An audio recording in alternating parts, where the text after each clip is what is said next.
Today I'm going to read a book from the Fountas and Pinnell Library with permission from Heinemann. The next artist you will hear about had an interesting nickname, Action Jackson. In fact, that is the title of the biography I'm going to read. It was written by Jan Greenberg and Sandra Jordan.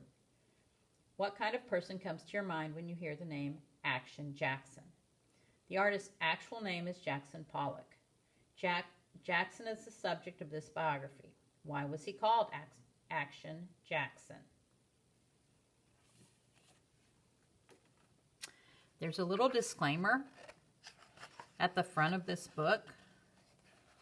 It says, some of this account is imagined. We don't know if the sequence of events during the months of May and June 1950, when Jackson Pollock painted Lavender Mist, was exactly as we have described it. But we do have many first-hand reports about the summer when he made so many of his great paintings. His life in Springs, the way he dressed, the way he talked and walked, and most important, the way he painted. And on those we have based our story. In the afternoon, Jackson Pollock puts on his paint-splattered boots and walks across the yard. The wind blows in from the gardener's bay, bringing the scent of salt marshes and sea lavender. His eyes miss nothing. Sunlight on the tree branches, tangled stalks of blackberry bushes, beetles crawling in the grass underfoot. Caw, caw! The crow he tamed flies down and lands on his shoulder. His border collie, Jip, runs in circles, demanding a walk across the fields and down a country road to the wide sandy beach. But Jackson turns and keeps going. The gray weathered barn used to be filled with rusted machinery, old fishing gear, and broken tools. Now it's his art studio, a place for painting. Some artists put a canvas on an easel or hang it on a wall. Not Jackson. He spreads his out like a sheet, smoothing it flat with his large hands. He wants his paintings to be big, big as the sky out west where he grew up, flat as the marshland behind the house. Sunlight pokes through cracks in the boards, flies buzz in the dusty studio air, sliding doors rattle on their frames. He sits, silent, on the floor, staring at the blank canvas. Some artists cover the canvas with a base coat of white paint. Not Jackson. He wants the paint to soak into the surface, leaving bare patches peeking through the stains of color. Some painters use oil paint or watercolor. Not Jackson. He'll use ordinary house paint from the hardware store to make his painting. Some artists paint pictures of flowers or people or landscapes. Not Jackson. He expresses his thoughts and feelings directly on the canvas, calling it energy and motion made visible.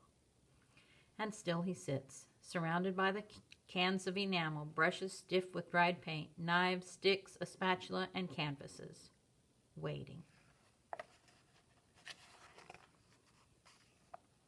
At last he stands. He chooses a stick and dips it into a can of syrupy paint. Slowly he circles the canvas, stepping around the edges, straddling the corners. Black lines form a tangled web. Now he chooses a brush. Working towards the middle, sprays of color, tan, teal, yellow, and white. An athlete with a paintbrush, he uses his whole body to make the painting. Layers build with each gesture, new colors emerging, blending, and disappearing into the wet surface. He swoops and leaps like a dancer, paint trailing from a brush that doesn't touch the canvas. I want to make a longer and longer line. I want to keep it going. Hours go by like minutes. Suddenly he feels exhausted, used up, his inspiration gone. Things get in the way of the flow, like roots blocking a soil line.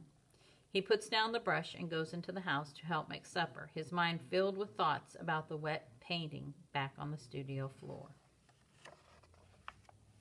The next afternoon, Jackson prowls around the canvas, studying his work, but he doesn't pick up a brush. Instead, he walks the beach past the sandy marshes and the tall spartina grass and the waves in the breeze. He spends hours sitting on a grassy dune watching the gulls. In the barn, the layers of paint dry. Almost a week passes before he dips a brush and begins his dance. What is he thinking? Does he see the sunlit beach, the pattern of waves, the interlacing branches of the tree, the lush summer grass outside his studio?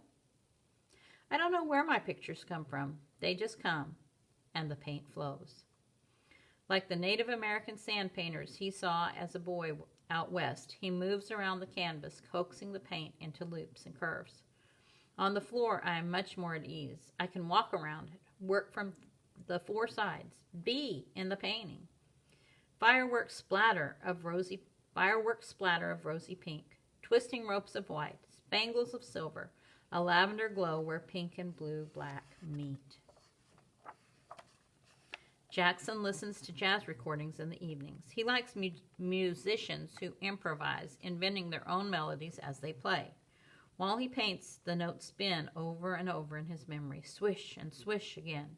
The rhythm of the brush matches the rhythm of the music. If a penny fell out of his pocket, he would leave it. An insect lands in the wet paint, and there it stays. Nails and tacks become part of the texture. He caresses the surface with sticky, paint-stained hands.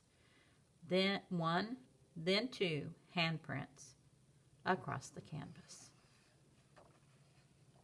His eyes move up and down, back and forth. With light steps, he follows the sweep of his brush. He stops, and a pool of paint pauses. Paint, paint, and more paint. Dripping, pouring, flinging. The painting has a life of its own. I try to let it come through. Again he stops. He climbs a ladder to look down at the whole canvas. Every muscle aches, but his eyes, his mind, and his heart know the painting is finished. Some people will be shocked when they see what he has created. Some angry, some confused, some excited, some filled with a happiness they can hardly explain, but everyone will agree. Jackson Pollock is doing something original, painting in a way that no one has ever seen before. This is called Number 1, 1950 Lavender Mist, and it's in the National Gallery of Art in Washington, D.C. For the next few days, he and his wife Lee plant the vegetable garden. They drive into town in their Model A Ford. He digs for clams on the beach. On the weekend, friends drop by for a party. It will take another week for the thick paint to dry. Then Jackson and Lee will tack the canvas to the studio wall. Jackson sits, silent, staring at the blank canvas spread on the floor of the barn, waiting. Soon he will dip his brush in a can of paint, lifting it high in the air to begin again.